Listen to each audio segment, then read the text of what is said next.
approximately 1 mil to meet the debt service on a 20-year payment schedule. On the other hand, assuming the same factors were in play, about $5 million would require a little less than 3/4 of a mil. Those numbers, though, give you some idea of the cost that would be involved in meeting the debt service, but keep in mind that that is only for purposes of debt service. So staffing and operating costs will be in addition to the debt service cost, and will vary depending on whether we ultimately operate a total of 4 or 5 stations, or go with 3 or 4 person crews. The staffing questions may not require immediate decisions, but the capital program, and in particular the amount of money you would consider it necessary for us to borrow, that question will need to be resolved by sometime during January so that it can be addressed in the ballot question that you'll need to approve when you formally call for the referendum. Okay. Anyone have any questions there? All right. Item C, action on fire district ordinance revision. Mr. Hunterman? This should be short.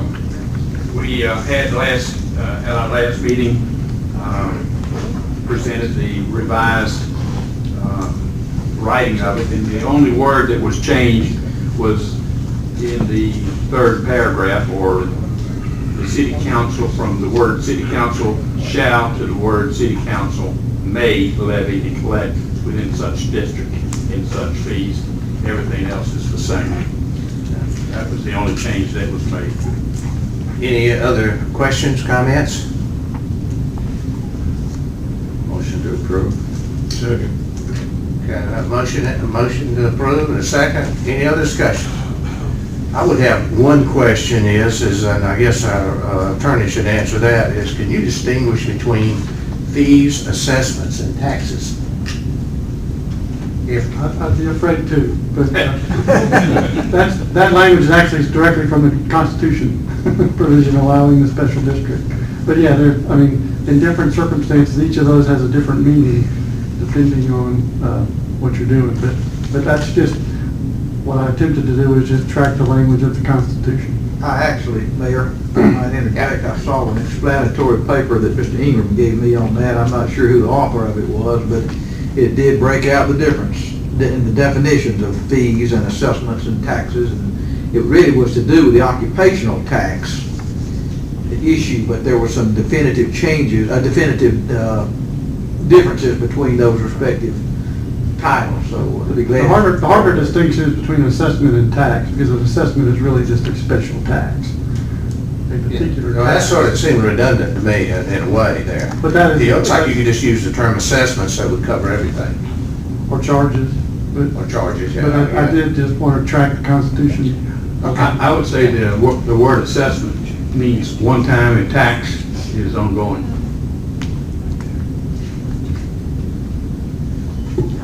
We got it covered with all three. Okay, we have a motion. Just one question. Bobby, at the time we implemented that, if we did an assessment or we did a fee or we did a tax, would we not have to have another ordinance to specifically cover that fee, assessment, or tax? I think you could do it by resolution, I believe. That was the intent of doing it this way. The ordinance says you can do these things, and then you would basically do a budget resolution establishing either the millage rate or the assessment or the fee. So you wouldn't need another. I don't think we have to do it by ordinance, but we would have to have another vote. Okay. And second question, in the same way, don't we have the ability to do all three of these things without a fire district? Yes. Thank you. Any other discussion or questions? If we have a motion on the table, second. Those in favor signify by saying aye. Opposed, no. No.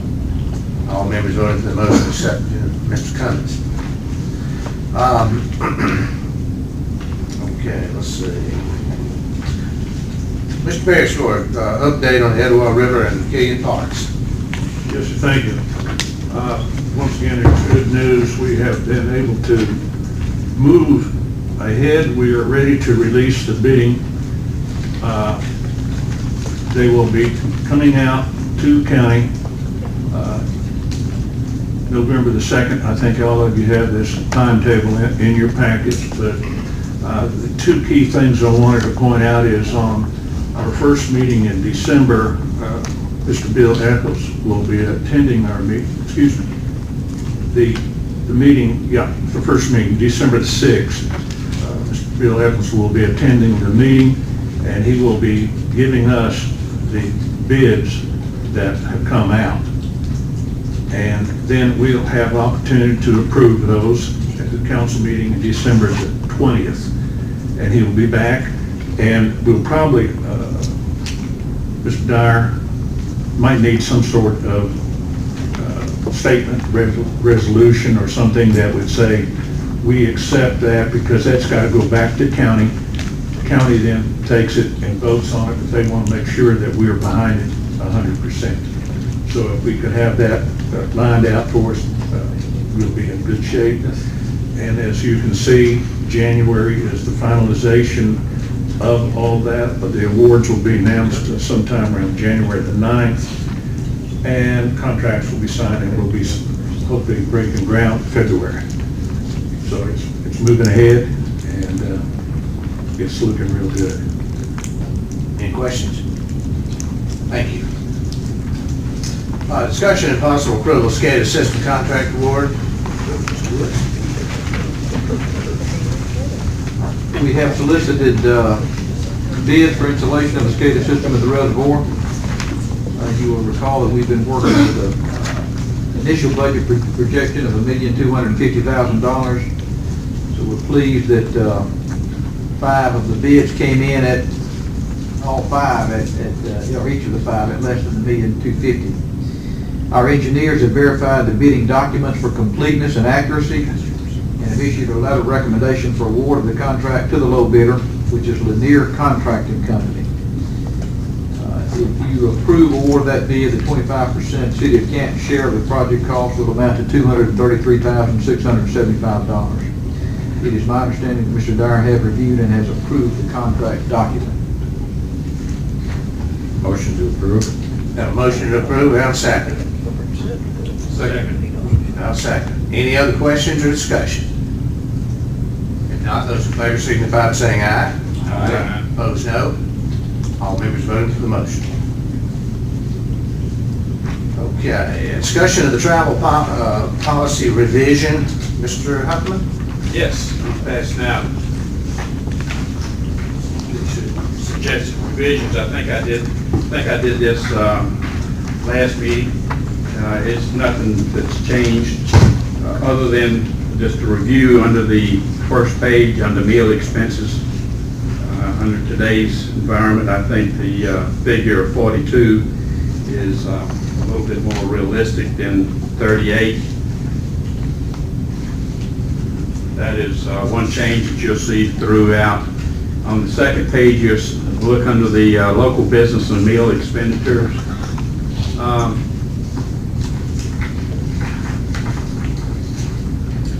This has gotten a little bit wordy, and I just thought that we needed to take some of it out. I think we should be able to allow that the city officials be able to use meal time as a time to conduct business, and I think some of the best business has been conducted at meals. Right now, due to the policy, it makes people go different ways and not have their meetings, and I think that we lose the benefit of that extra hour or hour and a half maybe of conducting business. And therefore, I'm suggesting that it read as I've got it scratched out there. Under the third-party meal expenditures, where constituents would like to buy a meal, if that's, I don't like to see that something that we should refuse. If it's offered, we can always say no, but if it sometimes gets rather embarrassing just for the constituent to not be able to do so. Page 4, or the next page.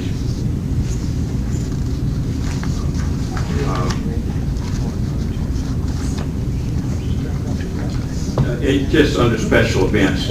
Special events, it can be It could be committee meetings, it could be anything, but if it's something that needs to be done, I think that the mayor, the city managers, they should have the prerogative to make that decision, whether it's justified. Other than that, I don't have any other changes. Now, is it your understanding this is for discussion tonight, or? Actually, we didn't discuss it at the last meeting. Did we? It was passed out at the last meeting. It was passed out at the last meeting to be discussed at this meeting, and then it would be voted on. In the next voting meeting, correct? Correct. Okay. Does anybody have any questions about this, Mr. I Rush? have one question. It doesn't have to do with any of the changes Mr. Huffman's made, but the question is, when we have an expense report for business travel or education travel, whatever, how do we get that expense approved? I think I noticed Woodstock has the council approve council's expenditures. Previously, we had been giving expense reports to the city manager. And my feeling is that we put the city manager in an awkward position because theoretically we're his boss. And then we're asking him to approve our expenses. You know, the objective, if I were in that position, it'd be hard to say no. But I think we should at least change the procedure somewhat so that that onus is taken away from the city manager and put elsewhere, either on the council or preferably on the council. That's a good point. I tend to agree with you. I think the council ought to be approving council and mayor expense reports. And Mr. Cummings? With all these changes, I don't have any problem with any of them, with the exception of the local business meal expenditures between 2 or more council members, the city manager, and the mayor without the presence of a third party involved in a business purpose of current interest to the city is not a reimbursable expense. It's how it's written now. If we remove that, what that means is that local meals for officials and probably senior employees will be paid for by the taxpayers when we are only dealing locally. And my opinion is we as individuals can schedule our events so that we don't require a meal to be incurred at taxpayer expense in the city of Canton. So I'm against the removal of that particular clause. I just don't think taxpayers should pay for local meals for any of us. Anyone else? Yes, sir. I think I would agree with Mr. Huff, this guy.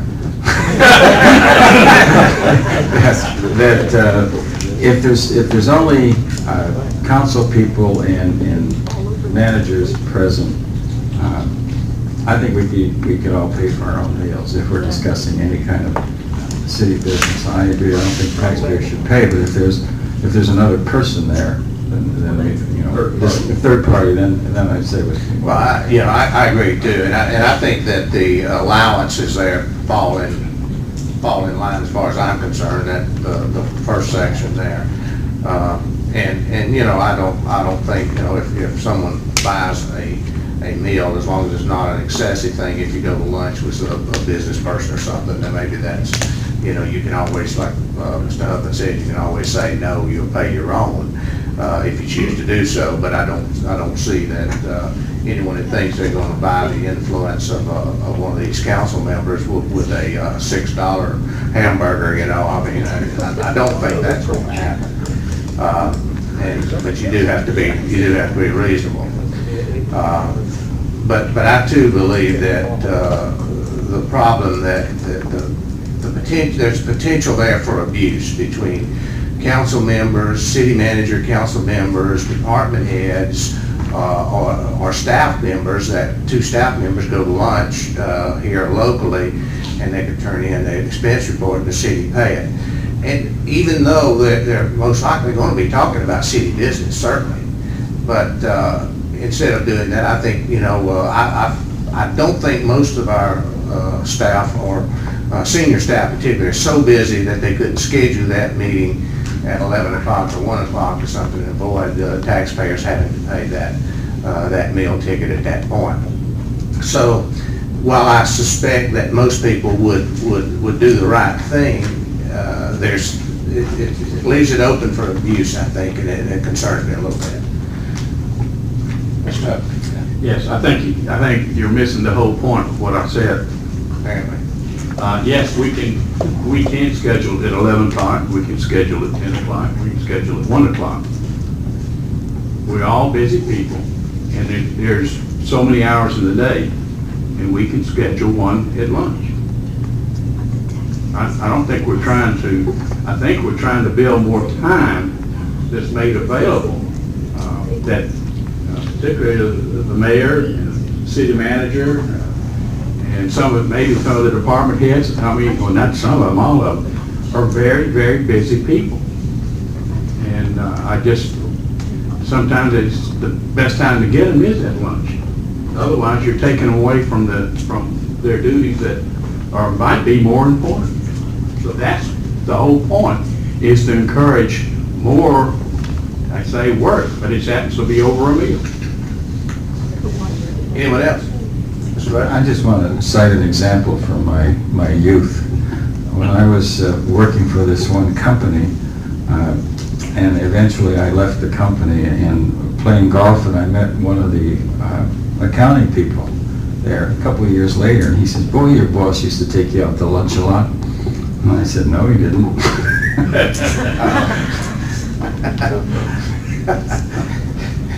Yeah, that would be bad, wouldn't it? Anyone else? Okay, we will discuss this at our next work session, and then we'll have the vote at the next regular meeting. Thank you. Okay, discussion of Canton Code Section 2-22, Mr. Huffman? Yeah. Got some things I want you to mull over.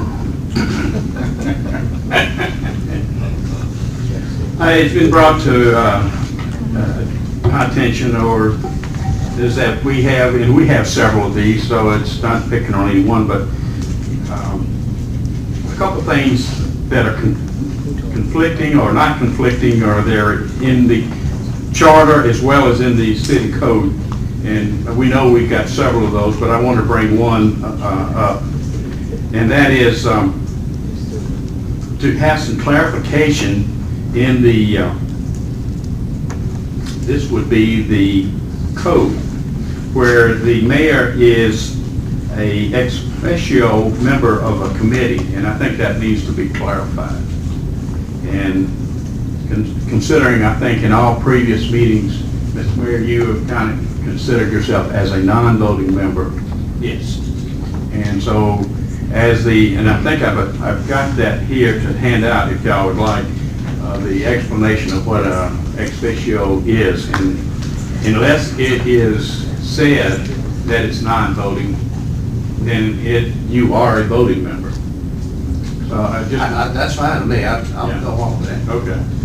So I wanted to clarify and get that clarified in there. But at the same time, when I started looking at the charter, and then possibly we need to take what's in the ordinance and place that in the charter rather than addressing it twice, because they don't say the same thing.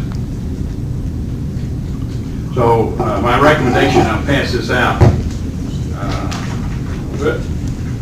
That's not stacked. Hold on 1 second. Like some of the others.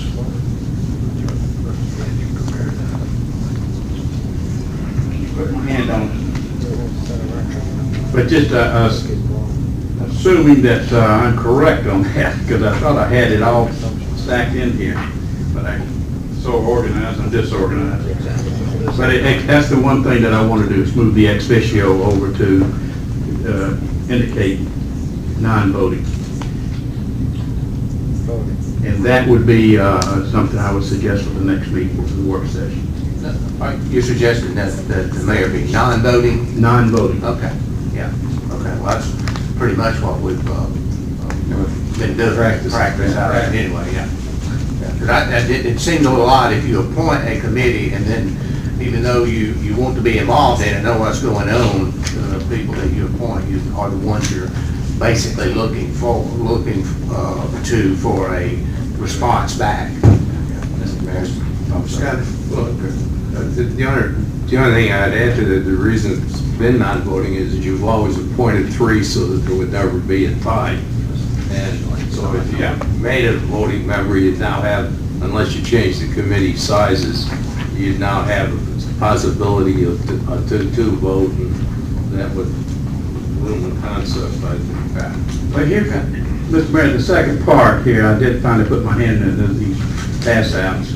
On the second page, you'll see the description of the ex officio if you need it.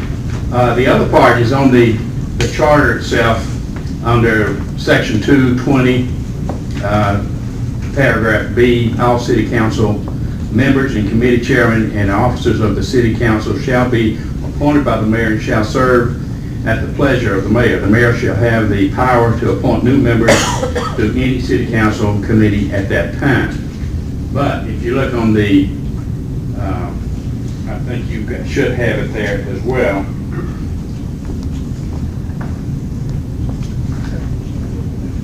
Under the ordinance, it has a rather lengthy description, but it says determined by the mayor with concurrence of the city council, the appointment of committeemen. So I'm suggesting that we use the description for committee appointments that's in the ordinance, replace the one that is in the charter. It's just to bring that forward. What that would end up meaning, Mr. Mayor, is that, to read through it, is that all committees and chairmen of committees need to have the approval of the council rather than just being appointed. That's basically the boiling it down. I understand. Okay. Anyone else? Mr. Mayor, I have just a suggestion here that Mr. Huffman brought up the fact that there are variances between the code and the charter. And I remember looking at this quite some time ago, and there are multiple differences between the code and the charter. And I'm suggesting that somewhere along the line, you appoint a committee that would look at those variances and present something to the council that would equate the two, so that we wouldn't have this difficulty in verbiage. And the charter trumps the code, but there's no point in having the code with language different than the charter, vice versa. And to me, actually, I think there are many cases where I don't even think you need a code section referring. If the charter's clear, the way you want it, I mean, I don't know why you have a code that sort of duplicates. It doesn't make any sense to me. Would it be even, we had talked when we had the 15-member committee on the charter review about once we got through that I believe we talked about asking a city attorney to look through and identify those conflicts and I guess make a list of them, and then we could decide how we wanted to handle them. If we just wanted to abolish the code section, change the code section, or make the charter conform the other way, or whatever you wanted to do that. But at least that's something I think we do need to think about. And let's talk about this at our next meeting, and then we can move forward with any kind of vote or appointment of a committee, or whatever you want to do on the work of the regular council meeting in November. Anyone else? Okay. Thank you, Mr. Huffman.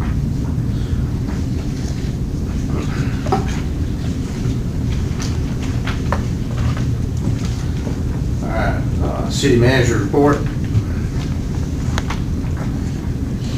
Several things I'll report on. Work on construction of the new water line on Lower Scottsdale Road remains underway. You will recall that this project was budgeted in our current water and sewer budget, and it's necessary to create the loop system which will enable adequate fire flow in the Highway 140 East area. Engineering design on that project is approximately 90% complete, and we will be following through, going to bid as soon as those designs are ready. Regarding our landfill closure, there again, I think I've said before, I didn't want that to be totally out of sight and out of mind. Excuse me. on that water project, is there any way we can speed it up a little bit? There is a concern, I think in December, we're going to have the ISO group come in, and that could be a factor. Being that we do have a plan in place, but do we have the target date and everything else so that we can say plan's done, we're ready to move ahead. We got the money, let's get it done. Right, it's my understanding that the degree of progress we have shown in the project already, Mr. Beresford, would satisfy the ISO consultants. But I think that by the time they get here and by the time they get through with our report and Chief Lloyd's here, I think we'll be far enough along that there won't be any question about us getting that credit. Chief, am I saying that correctly? Is that, Yes, sir. okay. But I think your message is to keep it moving, and we'll keep it moving. Regarding the landfill closure, Stantec is an engineering firm that's overseeing that project.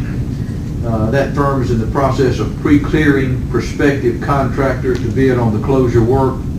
We're currently hoping to have that work begin during January, so our goal is to bring bid results to you in either November or December on that project.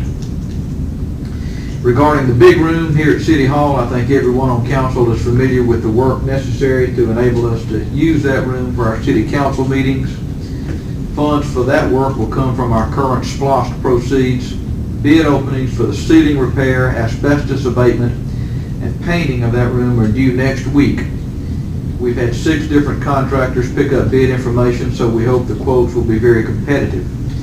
The primary work remaining will be the audio-visual system, the construction of the dais, and smaller work components such as ordering of a plaster cast of the city seal, recovering seat cushions, relocating the handicap chairlift, smaller work components like that. We hope to bring you the bid quotes for the asbestos encapsulation and the ceiling work and the painting at the first meeting in November. The paving of the stretch of Hickory Flat Highway from Marietta Road to I-575 will probably take place next week. That work will be done at night. It will probably take 4 or 5 nights for the milling and paving. One lane will be closed each night and a pilot car will be employed, and so we want to encourage the public to be particularly careful driving that stretch of highway in the evenings next week. With regard to the Waleska Street project, we're also hopeful that the paving on that project will take place next week also. Thanks to your support this evening of funding of the wall and the North Street paving in front of the courthouse, we hope to wrap this project up entirely within the next few weeks, and between that project completion and the new Christmas lights, our downtown should be especially presentable as we head into the holiday season. On a matter of administrative business, we're beginning the mailing of property tax notices this week. While that may not be particularly welcome news for everyone personally, at the same time, we do need to conduct the affairs of the city, so property taxes is a primary mechanism for us to do so. So those notices will be or are in the mail. You will recall that we asked for a deferral of the lease agreement modification with T-Mobile for an antenna on one of our water towers. We deferred that matter pending some additional review by our city engineer and our public safety staff to ensure that our public safety transmissions would not be negatively affected. Those concerns have been adequately addressed, so we will return that matter to the agenda for the first meeting in November. And finally, I'm pleased to inform you that we were notified today by the State Department of Audits that our corrective action plan, which responds to the findings and recommendations in our most recent audit report, has been approved by the state, so we're grateful for that, and in particular the stellar work of Mr. Ingram and his staff as they continue to improve the financial practices and programs of the city. Thank you. Thank you. All right. Yes, sir. I just want to say thank you to Mr. Wood for the letter that we received. We used to receive them, and now we got it. And it's a good insight on what's currently going on, plus what you just gave us an update on. But it has the excellent points in here, and I appreciate that to be continued. Thank you. Okay. We do have some issues to deal with in executive session. We'll entertain a motion to go into executive session to discuss personnel and litigation, and we will return to open session I anticipate executive session will be fairly short. I hope it will be. And then we will return to open session before adjourning the meeting. Do I have a motion to go to executive session to discuss personnel litigation? Motion to go to executive session, to discuss. Have a motion, have a second? Second. All right, those in favor signify by saying aye. Aye.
you'll see the rest of the. That's Yankees. Yeah, Tigers and Yankees. Yankees got a win tonight, don't they? Okay, we are now back in open session, and we have on our agenda a discussion and possible action regarding city manager's probationary period. Do I have any discussion, comments, motions at this point? Mayor, Sure. I'd like to make a motion that we remove the probation period. Okay. Do we have a second? I'm sorry. I'm sorry, you weren't through, go ahead. And scrub the file. Okay. Have a second. Any other discussion or comments? If not, those in favor signify by saying aye. Aye. Opposed, no. All members voted for the motion. Okay. Any motion to adjourn? Have a motion to adjourn? Motion. Second? Okay. Those in favor signify by saying aye. Maybe just ask a question. Sure. I'm not sure, scrub the file means, I'm not sure we can disprove the file, but it's, whatever happened, it's in the file, so I don't know that we take anything out of the file, But it will be in there, it should be in there that it was but it's terminated. been terminated. Probationary period was terminated. Pardon? I don't think we can remove what's happened in the past out of Oh. the file. Yeah, no, You're just talking about the probation is over, yeah. and that, the minutes, that'll be in the Okay. file. All right. Thank you.